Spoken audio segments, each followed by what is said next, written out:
अस्सलाम वालेकुम, कैसे हैं आप लोग? ठीक ठाक। BCom part 2 cost accounting, subject हमारा अकाउंटिंग है, उसमें कॉस्ट अकाउंटिंग और टॉपिक चल रहा है मटेरियल इन्वेंट्री। इंशाल्लाह अब पास्ट पेपर से स्टार्ट करेंगे, ठीक है। बेसिक हमने माशाल्लाह से कंप्लीट कर लिया और याद रखो इन्वेंट्री वैल्यूएशन 100% वही है जो मैंने बेसिक करा था।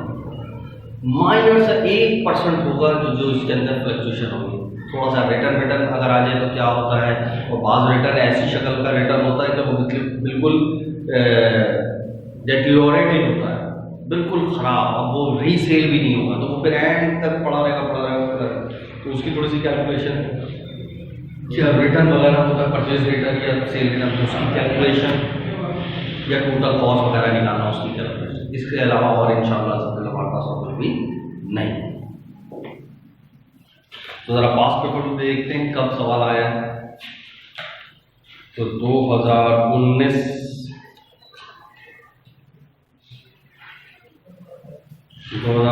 में इन्वेंट्री नहीं आया है ना। 2018 देखो,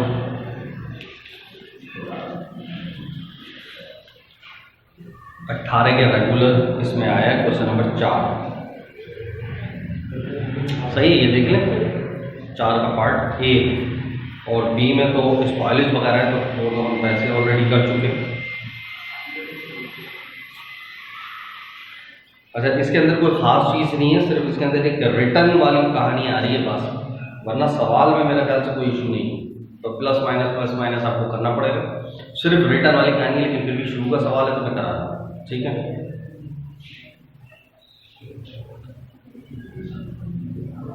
करें तो निकाल लें 2018 रेगुलर क्वेश्चन नंबर 4।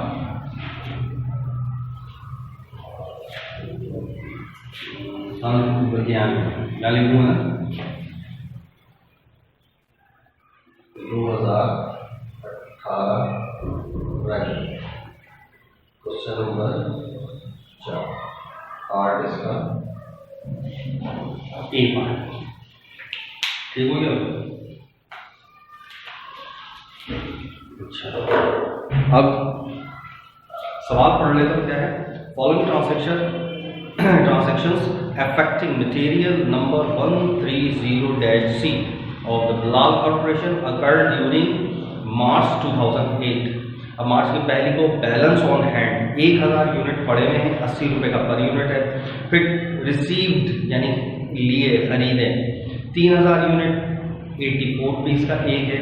इशू यानी सेल कर दिए या यूज़। अब यहाँ पर देखो बीकॉम पार्ट 2 के अंदर लफ्ज़ यूज़ हो रहा है इशू का, है ना। पार्ट 1 में भी हो सकता है, कोई इशू नहीं, लेकिन यहाँ पर लफ्ज़ इशू का मतलब इशू टू प्रोडक्शन होगा। सब सेलर को नहीं बेच रहे, ऐसे कपड़ा उठा के नहीं बेचेंगे, बना के तैयार करके बेचेंगे, या कॉस्ट अकाउंटिंग हो रही है तो लफ्ज़ इशूड ज़्यादा बेहतर है। यहाँ लफ्ज़ सेल नहीं लिखे, ठीक है ना। ये थोड़ा सा ध्यान में रखने वाली बात है, मतलब इतना बड़ा होगी। तो इशूड 2400, रिसीव फिर 2400, फिर return to the vendor. Vendor मतलब फरोख्तकार, जो बेचने वाला था, सही है, जो बेचने वाला था, यानी हमने जिससे खरीदा होगा, हमारे लिए वो वेंडर है। वेंडर मतलब फरोख्तकार जो बेच रहा था। किसको बेचा था? हमें बेचा था, यानी हमने उससे खरीदा। रिटर्न टू वेंडर, फरोख्तकार को वापस कर दिया। रिसीव जो वसूल किया था, आगे बात जिससे हमने खरीदा था। रिसीव्ड ऑन मार्च 15, जो 15 मार्च को आपने खरीदा था वो वाला हमने वापस कर दिया। यानी पर यूनिट यहाँ पर गिवन नहीं है, तो जो 15 मार्च का था ऊपर चेक करो, 15 मार्च को कहते था 76 रुपये, तो 76 रुपये वाला पर यूनिट आपने वापस कर दिया। फिर इशू, फिर आपने यूज किया, फिर रिसीव, फिर वसूल किया, फिर इशू। वो ये सेल परचेज एक रिटर्न वाली कहानी है जो सिर्फ समझाने वाली है, बाकी सब कुछ वही है। करना क्या? प्रीपेड मटेरियल इन्वेंटरी कार्ड, वही कार्ड कह रहा है, इसका मतलब क्या बनाना होगा? परपेचुअल, ठीक है। मेथड कौन सा? FIFO, first in first out. और क्या करना? बस खत्म। कोई इशू है? बस मैं फटाफट बना रहा हूँ, कोशिश करूंगा मैं जल्दी रिलीज करूँ ताकि ज़्यादा से ज़्यादा सवाल कम से कम लेक्चर्स के अंदर कंप्लीट हो जाए। अब आपने भी मेरा साथ देना है, फटाफट मेरे साथ सब करते रहो। और उसके बाद वाले सवाल भी फटाफट कर दो। पहला सवाल है तो इस वजह से मैं यहाँ पर कर रहा हूँ। कार्ड बनाना है और कौन सा है FIFO। ये कहाँ से, यहाँ से ऑलमोस्ट तकरीबन शुरू हो रहा होगा, ठीक है।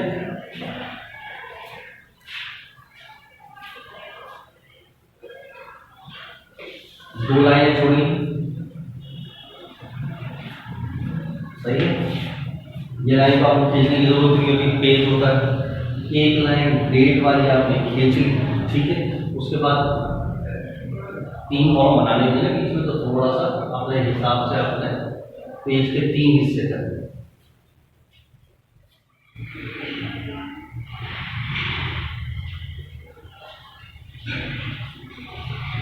पूरे 3 हिस्से हो गए,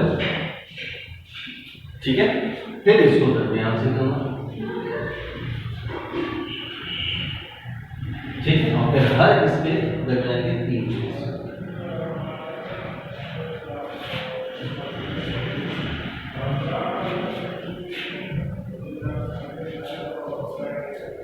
क्लियर। सबसे पहले मैं रेडिंग क्या है, कंपनी का नाम वगैरह कुछ, बिलाल कॉर्पोरेशन। टॉप पर हेडिंग डाली लो, हेडिंग जगह नहीं छोड़ी तुमने, बनाओ वैसे क्या बनेगी, बिलाल कॉर्पोरेशन। हेडिंग क्या आएगी ऊपर, बिलाल कॉर्पोरेशन। यहां मैं लिख देता हूं इन्वेंट्री कार्ड या इन्वेंट्री लेजर कार्ड, और किससे कर रहे हैं, FIFO। कौन सा मेथड है, FIFO, और किससे, बिलाल कॉर्पोरेशन।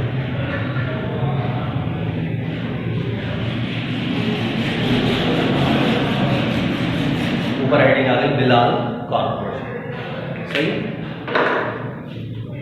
अब हेडिंग सब हेडिंग है, यहाँ पर क्या आएगा, पेड, और ये क्या है, रिसीव्ड।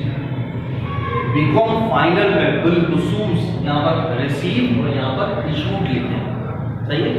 यहाँ पर परचेज और क्या नाम है, सेल, यहाँ पर ना लिखे, ज़्यादा बेहतर है। वैसे कुछ भी लिखो कोई इशू नहीं, लेकिन छोटी सी बात बता, रिसीव रिसीव और ये इशू और ये बैलेंस। ये क्या है, unit per unit cost, total cost, unit per unit cost, total cost, units per unit cost, total cost. कोशिश करेंगे कि कंप्लीट लिखा करें, ये वाले पर यूनिट कॉस्ट कर दें, लेकिन ये टोटल कॉस्ट और कॉस्ट ये तो लिखा जा सकता है इतने हिस्से में, तो कोशिश करते हैं कि लिखें यूनिट तो कॉस्ट पूरा ही लिखें। ये P करके कॉस्ट पूरा लिखें, यहाँ पर भले P कर दें पर यूनिट कॉस्ट। अब स्टेप बाय स्टेप पहला काम क्या किया, फटाफट आप बताते जाएं, मल्टीप्लाई कैलकुलेटर हाथ में रखो। सबसे पहले क्या है, ईयर है 2018 और मार्च, और उसकी है पहली 2018 मार्च की पहली। 1000 यूनिट पड़े में 80 में, तो आपने डायरेक्ट कहाँ आ जाएंगे, बैलेंस में। 1000 यूनिट है, 80 वाले तो कितने के हो गए, 80,000। ओके की रिपोर्ट होगी, कोई टेंशन की जरूरत नहीं। फिर क्या करेंगे, एक लाइन लगा देंगे, और लाइन आपका पूरी नहीं खींचा, बेसिक के अंदर मैंने पूरी खींच के, ताकि आपकी लाइनिंग बराबर है, सही। अब सिर्फ इस लाइन, ठीक है। अब जो भी लिखेंगे इस लाइन के बाद लिखेंगे, ये एहतियात बरतना, क्योंकि यहाँ लाइनें नहीं खींचेगी ना, आपके कॉपी पे तो लाइनें होगी तो वहाँ क्लियर रहता है। इस वजह से ना बेसिक के अंदर मैंने ये समझा दी कि पूरी लाइन यहाँ तक खींचेगी, ठीक है। यहाँ तक हो गया, लाइन हो गई। नेक्स्ट, अच्छा अब उसके बाद क्या करा है आपने, 8 तारीख लाइन है, दूसरी नेक्स्ट लाइन में 8 तारीख 8 को क्या, 3000 यूनिट्स आपने रिसीव करे, कितने के हिसाब से, 84 के हिसाब से, कितने हो गए, 252, ऐसे और खरीदते हुए कोई टेंशन की जरूरत नहीं, ऊपर वाला कॉपी पेस्ट और ये वाला इसी के नीचे 3084 वाला 25200। ठीक है, अब फिर क्या करेंगे, लाइन लगा देंगे। अब इस लाइन के आगे से लिखना शुरू करो। अब क्या करा, अब और करो, इशू करें 2400 यूनिट। तो मैंने क्या बताया था, सेल करते हुए फीफो हो या लीफो, कोई टेंशन की जरूरत नहीं, और सॉरी परचेज करते हुए, रिसीव करते हुए कोई टेंशन की जरूरत नहीं। हाँ, जब बेचेंगे तो सोचना मेथड कौन सा है। तो इस वक्त यूज हो रहा है, इशूड हो रहा है 2400, फौरन देगा मेथड कौन सा, FIFO, first in first out, जो पहले आया वो पहले गया। तो पहले ये 1000 वाले जाएंगे, तो ये 1000 पहले लिखो, इसके सामने 1000 पहले लिखो। अब इसमें से कितने उठाऊं, क्योंकि मैंने टोटल कितने करे थे 2400, तो क्या करूंगा मैं 2400 बन जाएगी। इसमें से और कितने लूं, 1400। सही, ये 1000 कौन से वाले थे, 80 वाले, और इसमें से 1400 लिए, ये कितने वाले, 84 वाले। और डेट क्या थी, 10 तारीख। ठीक है, बस अब इसको जरा मल्टीप्लाई कर दो, कितना हो गया, 80,000 और इसको कर दो, कितना हो गया, 117,600, 117,600। बस, तो ये तो पूरा चला गया। अब यहाँ पर क्या करें, जो बाकी बच गया वो लिख लो। तो ये 1000 तो पूरे चले गए, ये तो 0, इसमें से भी 1400 चले गए, तो कितने बचे, 1600। वो 84 वाले चेक कर लो कितने के हो गए, 134,400। उसके बाद लाइन लगा दें,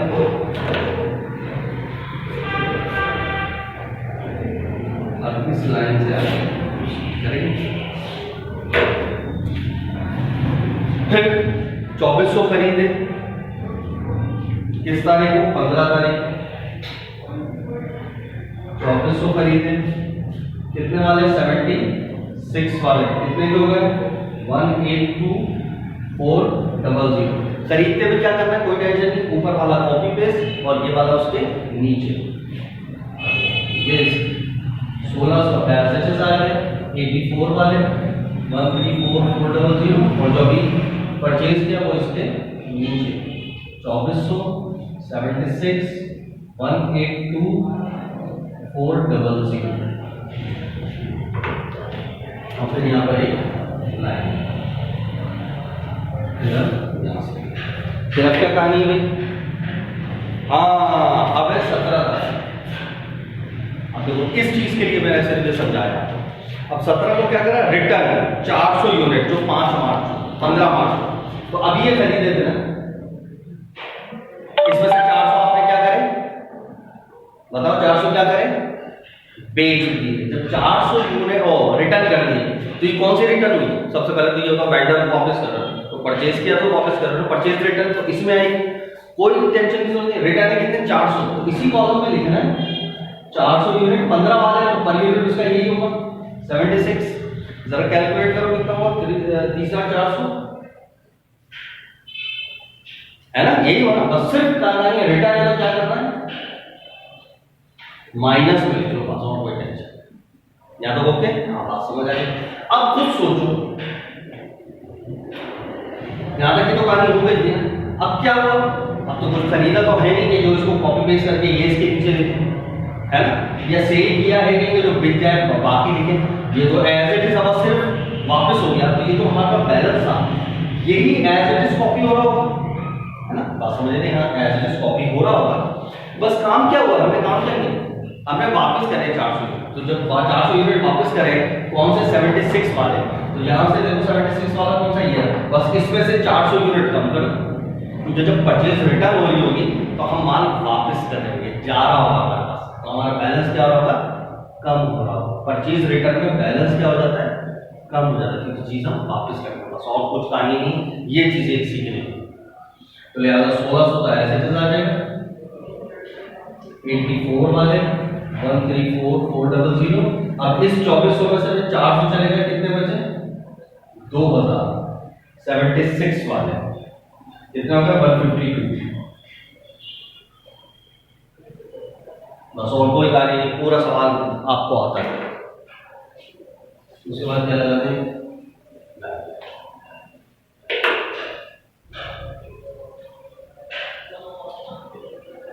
ओके हो गया, डन हो गया बिल्कुल, ठीक है। अब क्या करें, अब आगे बढ़ जाते साहब। अब ये 17 के बाद क्या तारीख आ रही, 20 को क्या करा, 2000 यूनिट आपने क्या करें फिर इशू करें। तो फॉरन जब इशू करेंगे तो मेथड देखना, fee for first in first out, जो पहला है वो पहला गया, तो पहले 1600 गए तो पहले 1600 लिखेंगे, वो कितने 84 वाले, तो ये तो पूरे ही होगा 134400, और इसमें से कितने उठाओ कि 2000 वाले 400 ले लूंगा, ये 76 वाले 30-400 के होगा, और इसमें बाकी जो बच गया तो 1600 तो पूरे चले गए, तो ये तो गए, इसमें से भी 400 गए तो कितने बचे सिर्फ 1676 वाले, सही 1676 वाले कितना गए 121।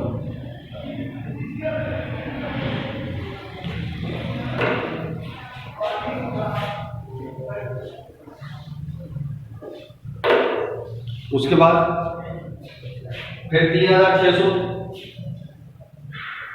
24 तारीख को 3600 यूनिट आपने रिसीव करे, 72 वाले 259 200, और परचेज करते हुए क्या करते हैं, ऊपर वाला कॉपी पेस्ट,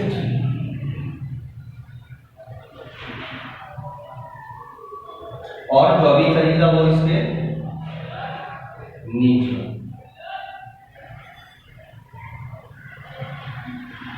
ठीक है। और फिर अंडरलाइन,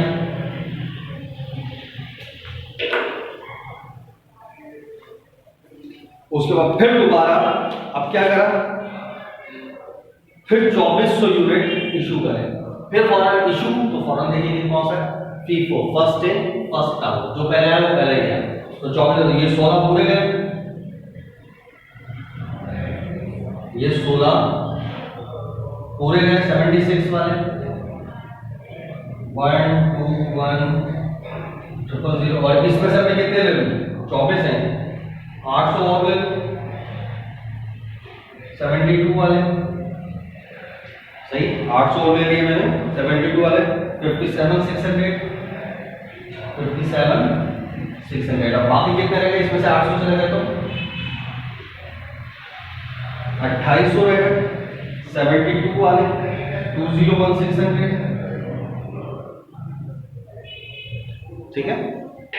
उसके बाद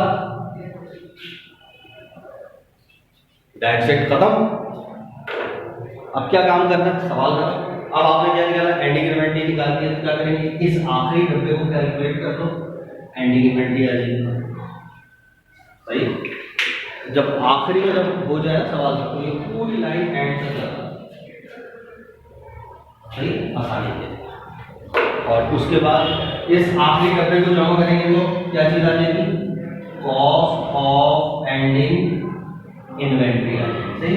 और इस पूरी, जब मैं अब लाइन नहीं खींची तब बात समझ जाए, इस पूरी लाइन को जमा करेंगे तो क्या आ जाएगा,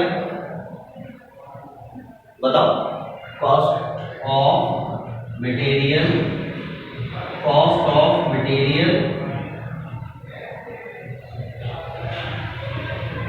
यूज्ड, ये क्या होता है, कॉस्ट ऑफ मटेरियल यूज्ड। जैसे हम पार्ट 1 के जब करते थे यही चीज क्या कहलाती थी हमारी, हम बिक जाती थी तो हम डायरेक्ट क्या लेते थे, ये पूरी मर्चेंडाइज होती थी तो हम लेते थे कॉस्ट ऑफ मटेरियल, और कॉस्ट ऑफ गुड्स सोल्ड आ जाता था डायरेक्ट हमारे पास, है ना। यहाँ पर कॉस्ट ऑफ गुड्स सोल्ड भी कह सकते हैं, लेकिन कॉस्ट ऑफ गुड्स सोल्ड नहीं है, क्योंकि मटेरियल मर्चेंडाइज नहीं है, सारी चीजें नहीं, बल्कि उसमें से भी एक हिस्सा मटेरियल है, इसमें लेबर और एफओ जमा होना है तो सोल्ड आएगा, है ना। तो अभी तो मटेरियल, ये सिर्फ मटेरियल है, तो मटेरियल यूज्ड, ये कॉमन किस चीज का होगा, कॉस्ट ऑफ मटेरियल यूज्ड का कॉमन बन गया, ठीक है। पार्ट 1 में यही चीज क्या बोल रहे थे, कॉस्ट ऑफ गुड्स सोल्ड। अब यहाँ पर ये क्या है, कॉस्ट में से एक आइटम है मटेरियल, तो मटेरियल क्या है, यूज, इतना यूज हुआ। अब इसमें अगर मैं क्या नाम है लेबर और एफओए जमा कर दूं, तो फिर तीनों को जमा करो तो मेरे पास क्या आ जाएगा, कॉस्ट ऑफ गुड्स, मैन्युफैक्चर्ड आ जाएगा और फिर वही फिनिश गुड्स के ओपनिंग एंड माइनस कर दो, फिर कॉस्ट ऑफ गुड्स सोल्ड आ जाएगा। ये बेसिकली इस मटेरियल है, तो ये क्या कहलाएगा, मटेरियल यूज्ड। और ये वाला कॉलम अगर मैं जमा करता हूँ तो ये क्या है, परचेज, सही है, मटेरियल परचेज। वरना अगर करके देखें तो अभी कितना आ रहा है, 663,200, 663,200, और इस पूरे कॉलम को जमा करो 541,600, और इस आखिरी डब्बे को जमा करो तो ये तो यही है 201,600, एंडिंग इन्वेंटरी कॉस्ट। बेसिकली हमें एंडिंग इन्वेंटरी की सिर्फ कॉस्ट ही मालूम करनी थी, लिहाजा ये सवाल खत्म। तो देखो सिर्फ असल काम क्या था, मुझे ये रिटर्न समझाना था बस।